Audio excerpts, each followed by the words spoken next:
morning, everyone. Thank you very much for your patience. My name is Jay Costa, and I have the privilege and honor of representing large parts of the city of Pittsburgh, as well as some eastern suburban communities outside of the city of Pittsburgh, and also serving as the Democratic leader of the state Senate.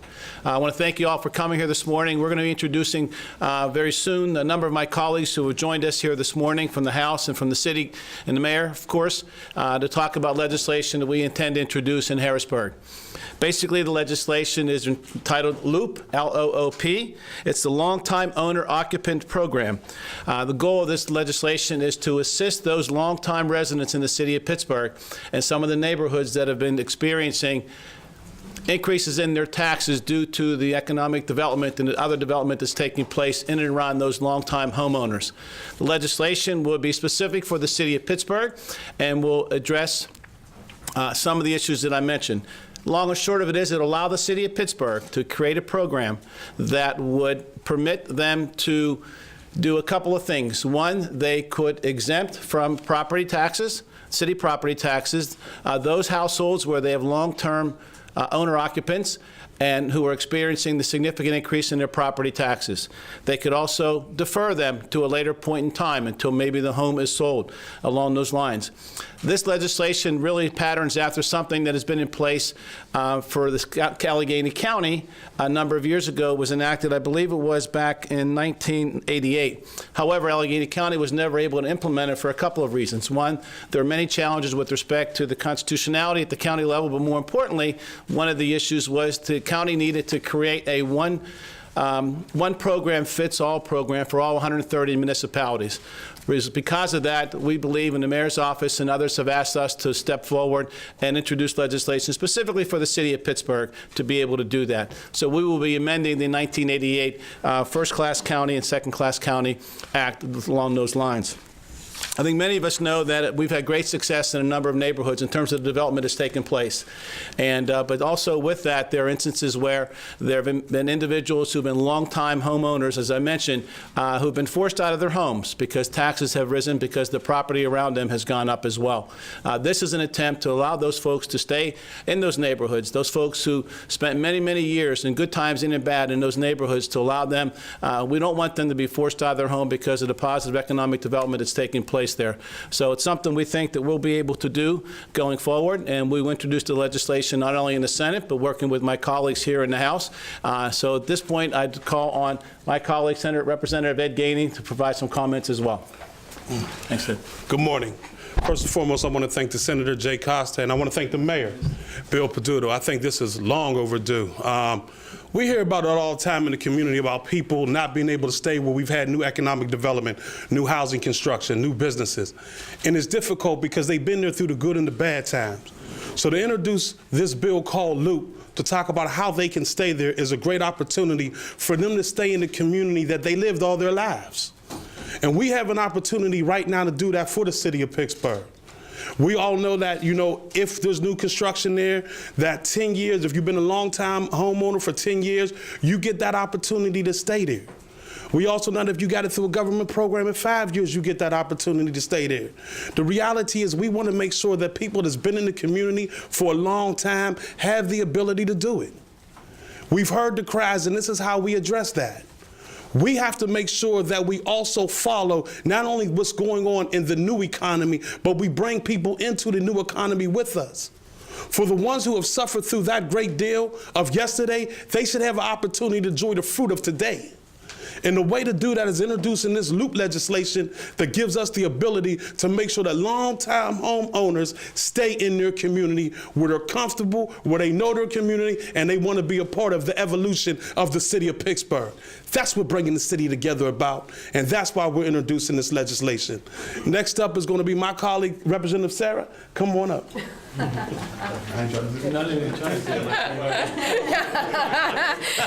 It's Innamorato for the record. Thank you, Representative Ed Gainey. Thank you, Senator. Thank you, Mayor Bill Peduto. I'm looking forward to working to pass this important piece of legislation at the State House. Those who were here during the bad times should be able to remain here. Progress should not come at the expense of our neighbors who have built their lives here, who have raised their kids here, who have put down roots here, even during the turbulent times. I'm privileged to be able to represent one of the most rapidly gentrifying areas in the city of Pittsburgh. The Longtime Owner-Occupant Program is a legislative solution to ensure that our residents have a fair stake in that market. It wasn't too long ago that vacant storefronts lined our main streets and blighted land dotted our hillsides. Due in large part of the tireless work of our residents in opening businesses, maintaining their homes, planting green spaces, and making public art, city neighborhoods like Bloomfield, like Lawrenceville, like Morningside, as well as boroughs like Millville and Sharpsburg, have become really hot real estate markets for private investors. And since it was a community effort to build up these neighborhoods, the community needs to be able to benefit from their hard work, not be displaced. More needs to be done to ensure more equitable development and a high quality of life for those, regardless of their age or stage of life, in our neighborhoods. We know that owner-occupied housing, keeping owners in their house, is just one part of a just and equitable community. We also need more housing for working people that they can afford and that they can afford in perpetuity. We need investments in our public transit so neighbors can get to and from work, they can get access to food. We need to make sure we invest in our public schools and childcare programs so children have a safe place and feel supported in their neighborhood when they're not at home. We need spaces where seniors and children, longtime residents, and newcomers alike can interact and build meaningful intergenerational connections. True equity does not prohibit economic opportunity or growth. True equity is to making sure that economic opportunities are for everyone's benefit. When we invest in programs like the Long-Time Owner-Occupant Program, we are investing in the people of Pittsburgh. When we invest in people, we can build up their community that is crafted in their vision. And today is one step forward in that vision. Thank you. Oh, thank you. Thank you. Sorry about that. That's all right. Hi. I'm City Councilman Deb Gross. I represent District 7, which also encompasses many of the neighborhoods that have been impacted by really rapid property value escalation. And just a few days ago, I was testifying at Representative Innamorato hosting a House Policy Committee, Democratic House Policy Committee meeting. And I said, there can be too much development. And this is a new problem that probably representatives at the state level have not heard much about. We very frequently and for many decades have been working on the problem of blighted communities. And now we also have to address the problem of gentrifying communities. We know about concentrated poverty, but we also need to worry about concentrated wealth. And so when property values escalate in neighborhoods, you are displacing even longtime owner occupants. So imagine your own property taxes that you might pay if you're a homeowner. And imagine tripling that. And imagine fitting that into your household budget. So we have already lost residents in Lawrenceville and in Bloomfield. And this is long overdue, as Representative Gainey said.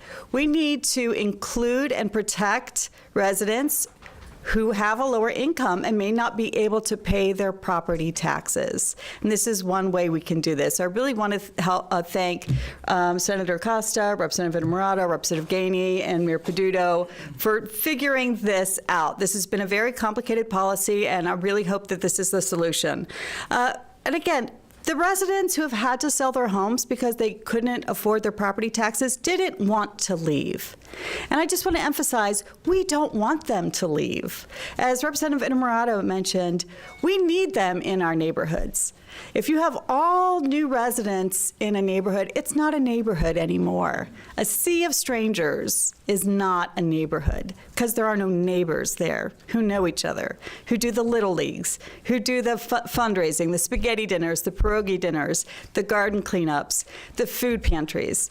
And so this is one way that we can stabilize neighborhoods, and I really look forward to working with the representatives. Thank you.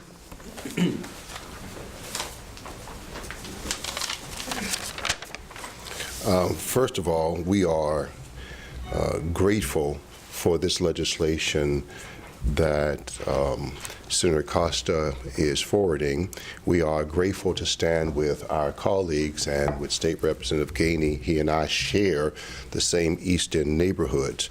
I want to say thank you on behalf of the 1,500 longtime owner occupants in my district alone who are already feeling or will be feeling soon the impacts of market pressures on their tax bills.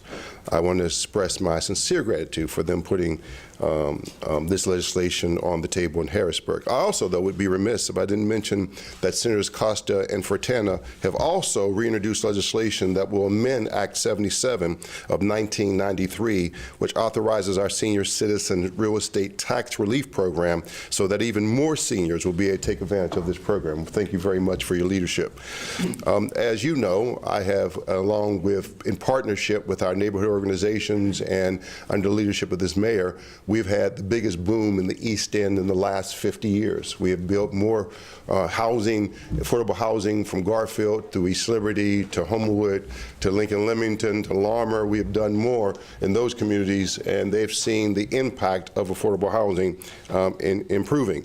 And even though it is certainly my mission to build more affordable housing for our low-income neighborhoods, it is my mission to preserve existing affordable housing and to make sure that everyone, not just low-income people, but everyone has clean, safe, decent, affordable housing.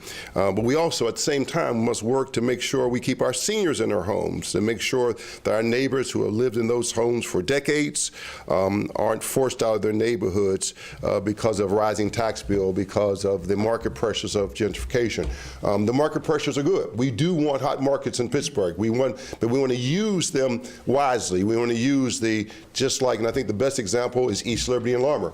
Well, when you saw the rising market in East Liberty, it allowed us to then get the federal grant to redo Larmer. And Larmer's, in fact, when we brought the HUD people here, that's where we brought them to. We brought them to Google, and they looked around and had a panoramic view of both East Liberty with all of the development going on in East Liberty, the new bus station, and then they look back to Larmer and see that the same residents in Larmer who they'll put their federal dollars in will be able to walk to the amenities in East Liberty, and that's the wise way. But in doing that, we also want to make sure that those who are affected, longtime homeowners, also are held blameless. And so this is just another step. And again, we thank Senator Costa and our mayor for making sure that we work together to make Pittsburgh a city for all. And so we want to bring finally to the podium the great, illustrious leader of the city of Pittsburgh, my friend and my colleague, Mayor Bill Peduto. Thank you, Councilman. It takes a team. It takes representatives in Harrisburg to help us to create legislation that understands a problem. And it takes leadership in City Council then to create the laws around it in order to be able to help people.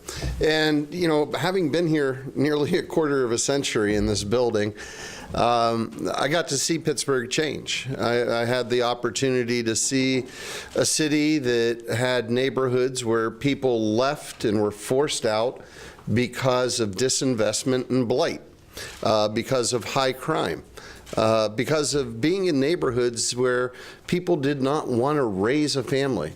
And now I get to see a different city, a city that is one which people are moving into, where people are choosing not to live in suburbs, but actually wanting to live in cities, where young families are moving into in order to be able to raise their children and to be able to start their families. We've come full cycle.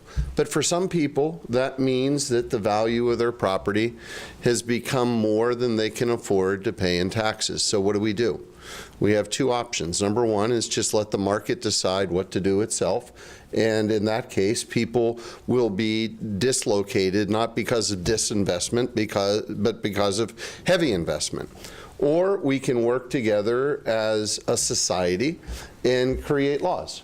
I want to thank the senator and the representatives for sponsoring this legislation. What it gives us is a critical tool as Pittsburgh changes.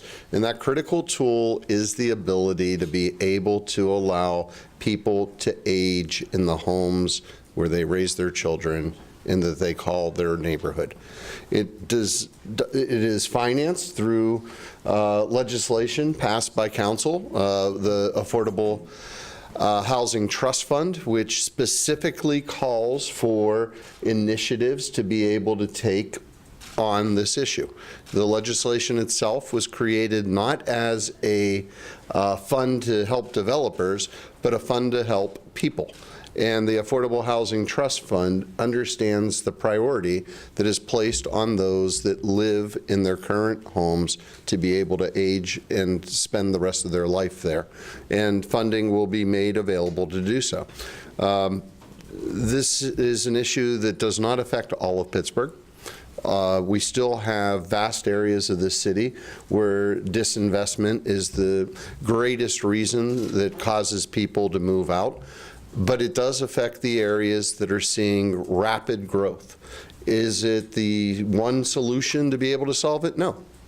But it is a critical tool in our toolbox to be able to address gentrification in neighborhoods that are seeing rapid growth. And again, I just want to thank the senator and the representatives for giving us this opportunity to have a tool such as this. And I want to thank City Council for working to identify the strategic needs that are needed in specific neighborhoods and to be able to draft legislation that will address gentrification for those that have invested their lifetime in neighborhoods, many of which have gone through decades of disinvestment during the times of rapid growth. Thanks, Mayor. Thanks, Senator. We'll open for questions. Questions? Yes, if anybody has any questions? Can you tell us exactly what the legislation does? Basically, it amends the 1988 First and Second Class County Property Tax Relief Act by allowing the city of Pittsburgh, and there's a packet of information, Bob, that explains in detail, co-sponsor memo as well as a draft of the legislation and a short summary. It essentially says that, it gives the city of Pittsburgh, as the mayor said, and I want to thank him for his support in bringing this to our attention because it's an important issue, but it gives the city the tools that they need to couple with some of the other things that they've been doing to allow them to either waive or exempt, I should say, or defer the increase in taxes to long-time homeowners. So if you lived in your home in a designated area for a number of years and you've been a big part of that community and things are going on around you, investment are going on around you, that increases the property values both in the neighboring homes but also your home, you would not, assuming this program would be appropriate, you would either have those that increased taxes exempted for a period of time or deferred to a later point in time. That's basically what it does. Are there specific, I know you said you have to live there for 10 years, are there certain neighborhoods? Can you talk exactly about? So I think the city will have the opportunity to develop and craft what the neighborhood, what the boundaries might be, and also what the program, the specifics of the program might be. It was mentioned 10 years. It's typically, I think, is the minimum requirement, but it could be something a little longer than that, for example. So it's up to the city. We provide the enabling legislation to allow them to craft what needs to be done. Am I missing anything on that, Ed? Or? You're right, and again, the city takes it through a public process as well. Right. So since it goes through a public process, it'll also be able to let people speak on how they see things. Yeah, how the program should be crafted. You had described this having been enabled for the county back in the 80s. Correct. Never Never really implemented. Is there anywhere else in the state, or if not in the state, I think elsewhere where there are successful examples of this? I'm not familiar with one specifically. I know the city of Philadelphia has the program, but I don't know whether or not they've have implemented the program as well. The mayor's shaking his head. I'm not.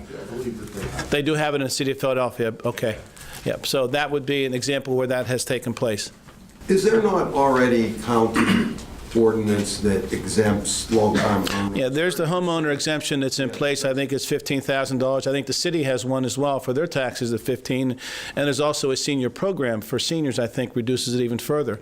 But this is an attempt in a specific area to deal with those long-time homeowners that are experiencing the impact of higher taxes because the property and the investments are taking place, the development that's going on drives up the value of their homes, and this is geared towards trying to not force them out of their homes because the taxes have gone up so much. This will allow a deferment of that payment, or maybe that the city chooses an exemption, and if there would be an exemption, there's a revenue stream from the housing, I think I call it the Housing Trust Fund, that would allow for the replacement of that revenue for the city.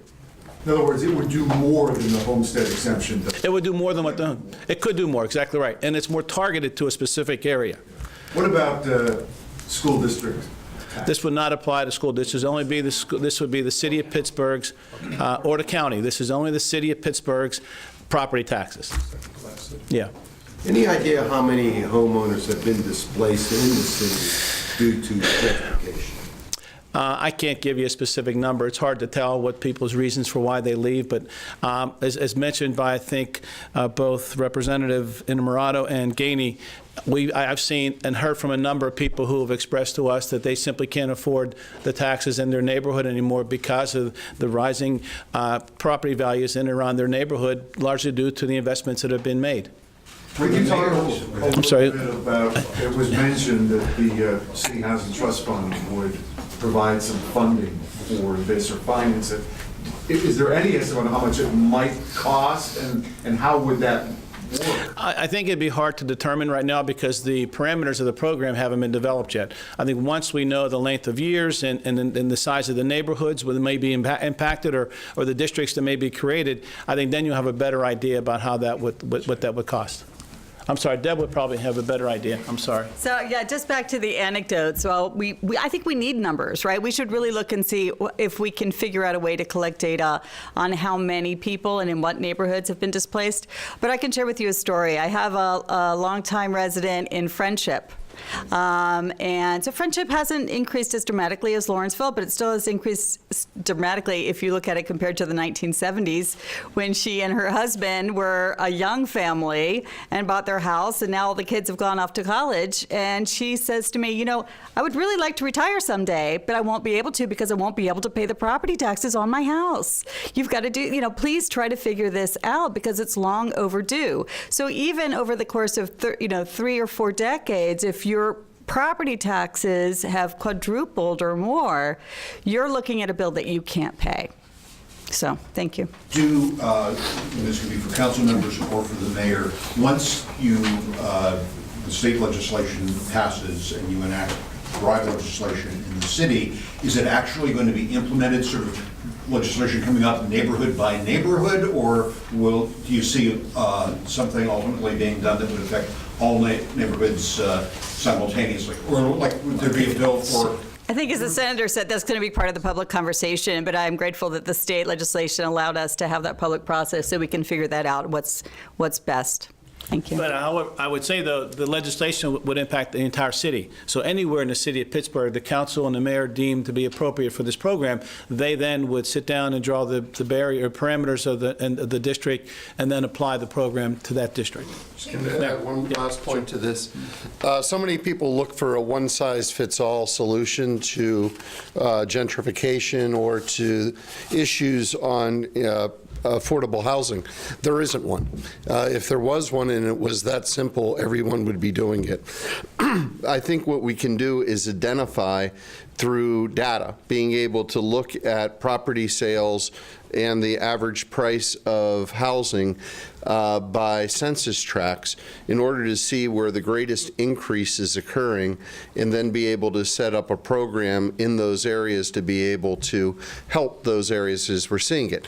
We are having, in the city of Pittsburgh, both very hot markets and very cold markets. We have neighborhoods that have not seen any housing development in 50 years. No new houses have been built in 50 years. And when I say that to other mayors, they're shocked that there would be like a place within a city that would not see it. We're accustomed to it and we recognize it. But in other neighborhoods, there is rapid investment that has increased the sales price, and we can use that data to create this program. What the state is doing is allowing us to create a program. What council will be doing is creating and drafting the specifics of it, but through a public process. I want to thank the Housing Alliance that's here today. Thank you. We're going to be relying on them, as well as other nonprofits throughout this city that work on the front lines of affordable housing. We'll be working with the advocates of those that work on affordability to be able to craft, hopefully, what can become a model for other cities around the country. Any idea how much property values have increased? Can you give us any examples of how they? I just looked up the information for a couple of the districts on Zillow, which most people can do. I mean, there's a little link you can look at the last 5 years, and the median in areas like Lawrenceville and Bloomfield had gone from around $100,000 just 5 years ago. Right, so half the properties were less than that, and half the properties more than that, and now it's at $250,000 in just 5 years. So half the houses are selling for more than $250,000. So that's a pretty dramatic increase in just 5 years. Can someone, and forgive me if this was addressed, go through timetable? I mean, for some folks, they may be looking to sell their homes now. Time is, what is the timetable? Well, hopefully, we're going to introduce a version in the House and in the Senate. I hope to be able to get it through in the governor's desk as soon as we can. It could be many months. It could be, we're going through our appropriation process another week. We'll have appropriation hearings. The earliest we'll be able to consider would be March or probably mid-April. My hope is that we can have something done when we conclude the June 30th budget. This is a policy issue that will be a high priority for me, and I know my colleagues, Senator Fontana and Senator Williams, and I'm sure the same with the House members. So we intend to make it a priority policy issue embedded in the governor's budget conversation as we go forward. Have you had conversations with Republicans who, after all the control vote passes, so you have any sense of whether they support it? I've not had specific conversations. I know that in the past we've had conversations along the lines of this type of legislation, and I think many folks have been receptive. But I've not talked to Leader Corman or any of the chairman of the Urban Affairs and Housing Committee at this point to see what their thoughts are. But we will certainly do that as we go forward. We would need to do that, as you referenced, Chris. Are we talking two bills here? You're going to introduce in the Senate and somebody in the House? Yes. And you're going to introduce in the House? Yes. Okay. Anything else? What about when taxes are deferred for the long-time homeowners? What happens? At that point, they've been deferred upon the sale of the home. Then those taxes, the homeowner would have the option, I believe, of embedding that in the sale price, or at least having the new owner acknowledge that there'll be a different value in terms of taxes they would have to pay. So, but the city would ultimately receive the money that they have deferred. Thanks, everyone, very much, and thank all my colleagues, and Mayor Peduto, thank you, and thank you.